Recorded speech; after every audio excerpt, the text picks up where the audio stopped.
Auburn is still fresh from getting back the major players of its front court from last season, but now they have another transfer from the JUCO ranks to add to that depth chart. Let's talk about who that is, what it means for Bruce Pearl and the Auburn Tigers.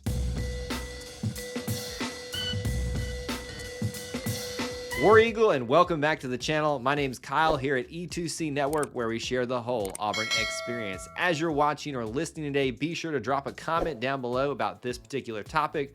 We'd love to hear your thoughts as we're sharing ours. Want to take a second to remind you of our friends at Alumni Hall. It's always a good time to shop with them for some of the best Auburn apparel out there. Be sure to use that link down in there in the description, the very first one.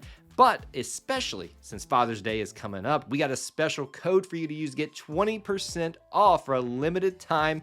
Make sure you use the code E2CDAD23 in store or online to get Dad something for Father's Day that he's going to really love. You know he needs some Auburn gear added to his arsenal, so make sure you take advantage of that and visit using that link in the very top of our description. Just a few weeks ago, we were talking about a different JUCO addition to Auburn men's basketball team. That was Chad Baker-Mazara. Go check that video out if you haven't for more information on him. But for now, 2 commitments in a row. We are talking about somebody being added from the JUCO ranks, your newest addition to the Auburn men's basketball team, filling an area of need, maybe the final area of need.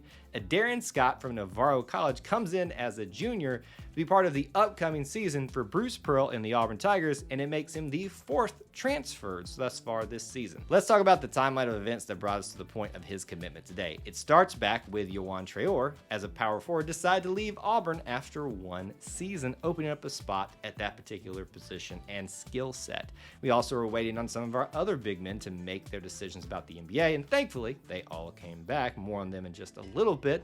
But now, finally, that opened up the opportunity to seek some help at the JUCO ranks, obviously, at this particular power forward position. At NAVARRO College, Addarin Scott played the last 2 seasons for them and had a very successful time during that point there. Auburn got him in for a very quick visit this past week, and very quickly after that, he decided to commit to the Auburn Tigers. Now that you know how he got here, let's talk about the player that Auburn is getting. He comes by way of NAVARRO College, but originally from Dallas, Texas, and Carter High School. He's listed at about 6'9" measurables wise. We don't really have a reliable weight on him, but you can just use your imagination, especially if you're watching film on him from his past seasons and times that he's played in other areas. Now, he will at Auburn probably play the power forward position, but at NAVARRO, he was actually listed as a power forward and center, so he's got a lot of versatility within that big man space. I'd like to give you a few stats to consider about Addarin Scott to know what type of player that you're getting. This comes straight from the website of NAVARRO College, so you can look at all those if you'd like to, but a few to point out. 9.3 points per game, 6.8 rebounds per game, and a 53% shooting from the field. And now, what are the storylines around his commitment? The main one to me is where he comes from, the state of Texas. And who do we also just get from the state of Texas? Not a player, but a coach, new assistant coach, Corey Williams.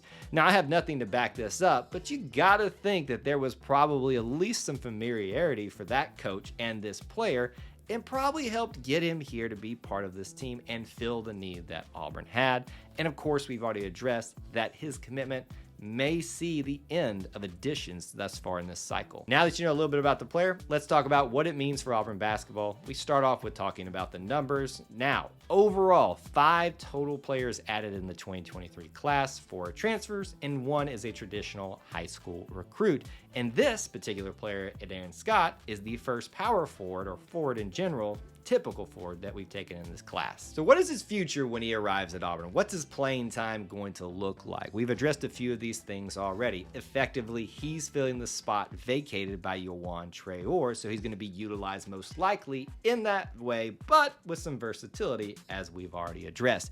Jalen Williams is the guy, and he's coming back at this particular position, so you got to think he's going to be battling him for playing time, but Bruce likes to rotate these guys in. So just because he's coming in behind someone that we all expect to start and be a major contributor to this team doesn't mean he won't find some significant playing time. Very briefly, let's mention again where he's from, the state of Texas. This would make the first from the state of Texas that we've gotten in this class, if you don't count coaches that we've already talked about already.